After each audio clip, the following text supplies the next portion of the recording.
देखो तो सवाल देखो, अभी सॉल्यूशन मत देखना। Two charges are connected by ideal insulating strings to ceiling as shown. If theta is very small find the charge dependency of. मतलब कि इनके बीच जो सेपरेशन है ना, मान लो डी, तो D is proportional to Q की पावर अल्फ़ा। तुम्हें अल्फ़ा निकालना है। थीटा बहुत स्मॉल है, मतलब ऑलमोस्ट ज़ीरो है, ठीक है। सिस्टम इक्विलिब्रियम पर है और चार्जेस को पॉइंट चार्ज मान सकते हो। और इंसुलेटिंग स्ट्रिंग्स का तो अभी मतलब स्ट्रिंग में कोई अभी ये चार्ज स्ट्रिंग से होकर सीलिंग में नहीं जा रहे, ये बस इसलिए था, ठीक है। तो समझ गए। अब देखो इसको थोड़ा सा एक्सटेंड करेंगे तो ये भी थीटा आ जाए। Wait sorry. अब चलो सवाल सॉल्व करते। तो हमारे को देखो थीटा इज़ वेरी स्मॉल में ना थीटा दे रखा होता है, तो मैंने कहा ये हो गया थीटा, ठीक है। बाद में इसे एलिमिनेट करेंगे क्योंकि हमें तो ये बताना कि क्यू की कौन सी पावर पे ऐसा होगा, मतलब देखते, ठीक है। ये क्या डिस्टेंस हो गया एल साइन थीटा, ये भी क्या डिस्टेंस हो गया एल साइन थीटा। तो सेपरेशन को तुम 2l साइन थीटा लिख सकते हो ना। तो तुम्हें बताना 2l sine theta is proportional to Q की पावर वॉट, बता देंगे। सबसे पहले तो देखो ये भी थीटा हो गया, टैन थीटा तुम एफ ई अपॉन डब्ल्यू लिख सकते हो ना, ट्रायंगल बनाकर, इलेक्ट्रोस्टैटिक फोर्स अपॉन वेट, ठीक है। तो इलेक्ट्रोस्टैटिक फोर्स तो के Q square upon 2l sine theta का होल स्क्वायर हो गया, और नीचे एक एम जी भी आ गया क्योंकि डिवाइड करना था वेट से, तो ऐसा है। अब यहाँ पे आता है सीन कि थीटा बहुत छोटा है, तो tan theta is approximately equal to sine theta लिख सकते हैं ना। तो मैं साइन थीटा की अप्रॉक्सीमेट वैल्यू निकाल लूँ तो ये इधर जाएगा तो साइन क्यूब थीटा बन जाएगा, तो यहाँ से साइन थीटा आ गया। हमें तो 2l साइन थीटा निकालना था, तो 2l साइन थीटा कुछ ऐसा आ गया। अब दिख रहा है ना कि 2l साइन थीटा q की पावर 2/3 से प्रोपोर्शनल है, तो ये आ गया। बस ये इतना ही था, इसमें कुछ था नहीं यार ऐसा कुछ, मतलब बस थोड़ा सा ध्यान रखना कि थीटा बहुत छोटा है तो टैन थीटा को साइन थीटा कह सकते हैं, ये सारी चीज़ें। ये है कि comment on alpha beta if m1 greater than m2 q1 less than q2। तो एक तो तुम्हें दिख रहा है कि अगर m1 greater than m2, m1 भारी है तो नीचे ज़्यादा m1 आएगा ना भाई, तो यानी कि ये सिस्टम कुछ ऐसा होना चाहिए था। अब देखो मैं ऐसा कह रहा हूँ ना, चलो ऐसे एनालाइज करके देखते हैं। पहले हमने क्या कहा कि भाई दोनों को सेम एंगल पे रख दिया हमने अपने हाथ से और छोड़ दिया, तो m1 भारी है ना, इलेक्ट्रोस्टैटिक फोर्स तो दोनों पे सेम लगता है ना, इक्विवेलेंट ऑपोजिट।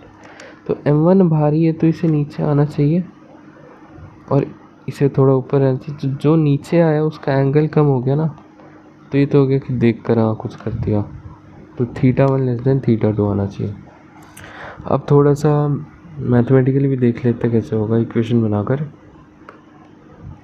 कुछ नहीं है,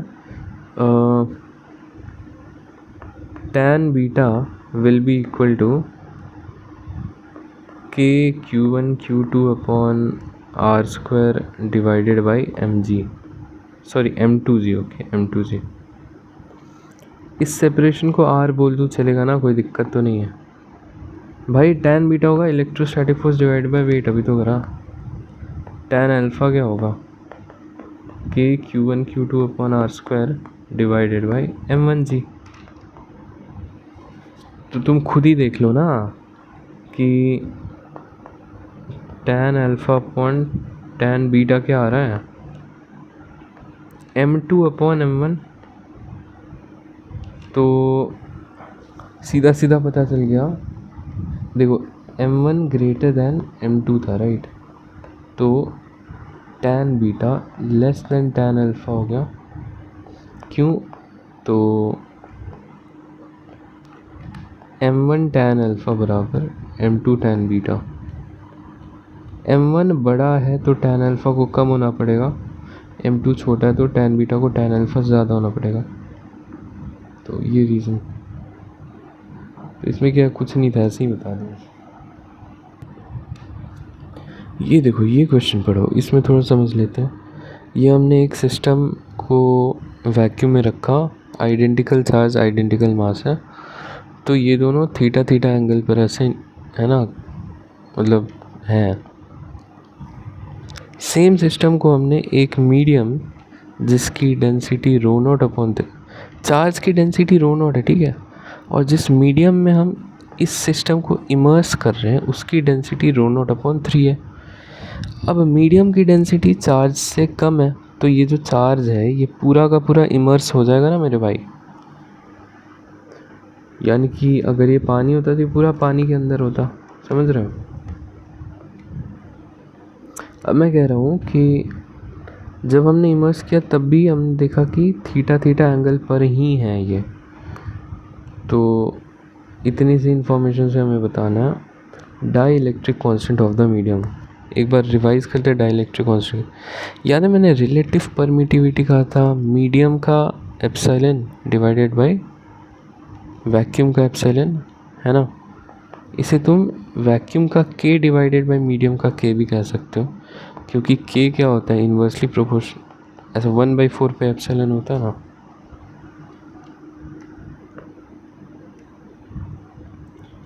तो निकालते हैं। अच्छा, रिलेटिव परमिटिविटी को ही dielectric constant of the medium भी तो कहते हैं ना, रिलेटिव परमिटिविटी को ही ये भी कहते हैं, तो इतना ध्यान में है ना, बता था पहले। अब देखो सबसे पहले तो इसे सॉल्व करते हैं। तो वैक्यूम में किसी एक चार्ज पर हम फोर्स एनालिसिस कर लें, इस क्यू चार्ज पर ही कर लेते हैं। तो एक तो इस पर इलेक्ट्रोस्टैटिक फोर्स लग रहा हो k², k नॉट लिख दूँ, कोई दिक्कत है वैक्यूम में? तो नहीं ना, सेपरेशन आर मान लेते हैं, k not q² upon r²। एक फोर्स इधर तुम्हारा mg लग रहा होगा मीडियम में, तो उसी चार्ज पर km q² upon r² force लग रहा होगा, है। नेट इलेक्ट्रोस्टैटिक निकाल रहे हैं, नीचे की तरफ चलो ठीक है mg लग रहा हो, ऊपर की तरफ एक बुओयंट फोर्स लग रहा होगा। Buoyant force is equal to weight of liquid displaced. तो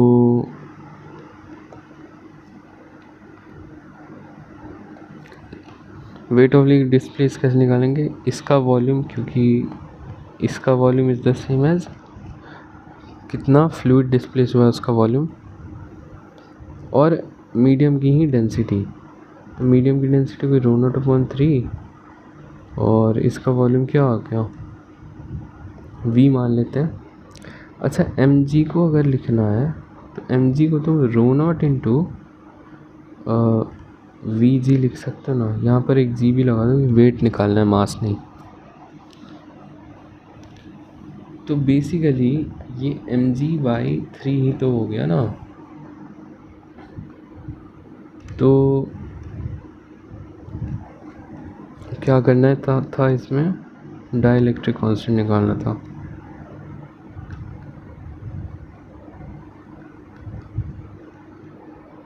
अच्छा हाँ, एक और चीज़ है ना कि एंगल सेम है, तो इस केस में tan थीटा क्या हो जाएगा, k0 q² upon r² divided by mg, जबकि इस केस में tan थीटा ही रहेगा, पर उस वो हो क्या जाएगा, km q² upon r² divide, अच्छा ये r दोनों में सेम है, क्योंकि थीटा सेम है तो भाई ये वाला डिस्टेंस तो सेम ही रहेगा ना। डिवाइडेड बाय, अब एम जी है, ये mg/3 है, तो टोटल नीचे की तरफ कितना फोर्स आ गया 2 mg/3। तो इन दोनों को डिवाइड कर देते हैं तो हमारा क्या आ गया, एक तो देखो k0 q² अपॉन mg/r² बराबर km, 3 ऊपर आएगा 2mg/r²। तो ये सब हटा देते हैं, तो यहाँ से हमारा k0 अपॉन km कितना आ गया 3/2। तो em अपॉन E0 भी तो 3/2 आ गया ना, यही तो होता है डाइलेक्ट्रिक कांस्टेंट। और देखो ठीक भी है, मैंने बताया भी था कि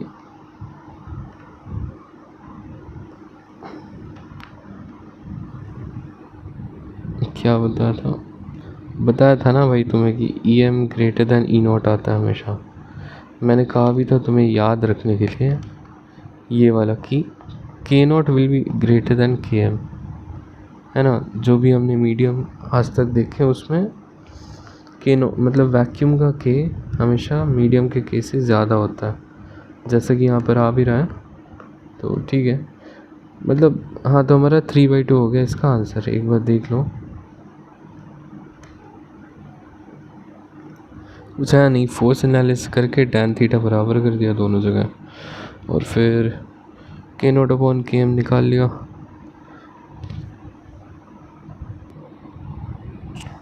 ये सवाल पढ़ो, और ऐसा कुछ ऑलरेडी बता चुका हूँ पहले। तो इसमें देखो Q2 पर, पहले तो वैक्यूम की बात कर लेते हैं। Q2 पर अज्यूम ओनली इलेक्ट्रिक फील्ड, यानी कि सिर्फ इलेक्ट्रिक फोर्स अज्यूम करो, ग्रेविटी नहीं है, ठीक है।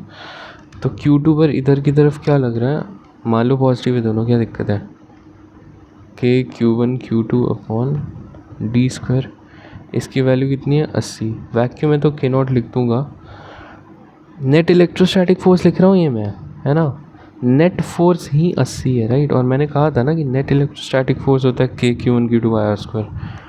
अब देखो Q2 पर मीडियम की बात कर लेते हैं, तो कितना फोर्स लग रहा है, मान लो इसका इलेक्ट्रोस्टैटिक कांस्टेंट है km।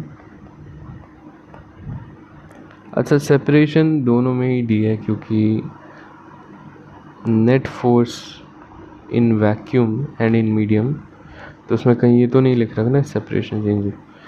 तो ये हो गया 10 न्यूटन। तुम्हें निकालना है डाई इलेक्ट्रिक कांस्टेंट यानी relative permittivity, em upon E0 होता है, k0 अपॉन km कर सकते हो। 80 अपॉन 10 कितना आया 8। ये तो तुम्हारा हो गया आंसर। देखो मैं इसमें तुमसे ये भी तो पूछ सकता हूँ कि भाई, अच्छा अभी ये उठाओ कि बताओ मीडियम कितना फोर्स लगा रहा है और किधर की तरफ लगा रहा है Q2 पर। तो Q2 पर जो नेट फोर्स है वो आ रहा है k Q2 upon d²। Medium में तो km लिख देता हूँ,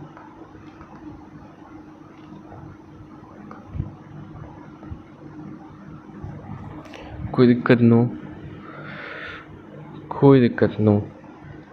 अच्छा, नेट फोर्स लगा कौन कौन रहा है, तो एक तो Q1 इस पर इधर की तरफ फोर्स लगा रहा है k0 Q1 Q2/r²। मैंने कहा था ना Q1 Q2 पर जो फोर्स लगेगा वो मीडियम पर डिपेंड नहीं करेगा, उसकी वैल्यू k0 Q1 Q2/r² ही होगी, सॉरी d²। यहाँ पर बहुत अच्छे से समझा सको, ठीक है। और मैंने ये भी कहा था कि Q1 Q2 पर अगर राइट में फोर्स लगा रहा है तो मीडियम लेफ्ट में फोर्स लगाएगा, ऑलरेडी एक्सप्लेन वेरी वेल। तो मीडियम कितना फोर्स लग रहा है पता नहीं, तो सिंपल सी बात है कि फोर्स बाय मीडियम कितना आ गया,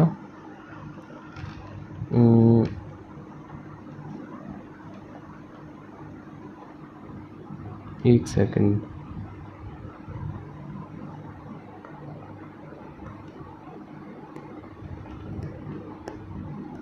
क्या दिक्कत होगी भाई? अच्छा थोड़ा सा वेक्टर फॉर्म में लिख लो, ठीक है। Minus F M plus K naught Q one Q two by D square बराबर K M Q one Q two by R square, ठीक है। यहाँ से एफ एम कितना आया? F M minus of K naught minus K M Q one Q two by R square. अब जैसे कि हम जानते हैं E M greater than E naught, मैंने तुम्हें कहा था ना याद रखने के लिए, के नॉट ग्रेटर दैन के एम होता है, तो ये चीज़ पॉजिटिव तो ये पूरी चीज़ नेगेटिव, यानी कि ये भी हो गया कि मीडियम भाई तो सही है, मतलब मीडियम लेफ्ट में फोर्स लगा रहा। तो इसमें चीज़ें क्या ध्यान रखनी होती है, एक तो डाइलेक्ट्रिक कांस्टेंट क्या होता है, दूसरा ये तो नेट फोर्स हो गया ना, मीडियम में रखा पड़ा है चार्ज तो, और दूसरा ही Q1 जो फोर्स लगेगा वो मीडियम पर डिपेंड नहीं करेगा, उसकी वैल्यू यही आएगी जो वैक्यूम में आती है नेट फोर्स की, और Q1 जिधर फोर्स लगा रहा है ना उससे ऑपोजिट लगाएगा मीडियम। ये सब बहुत अच्छे से एक्सप्लेन है, और ये मतलब इम्पोर्टेंट टॉपिक की तरह ट्रीट करो भाई, ये नहीं कि समझ नहीं आया तो छोड़ दिया, ना ना ना।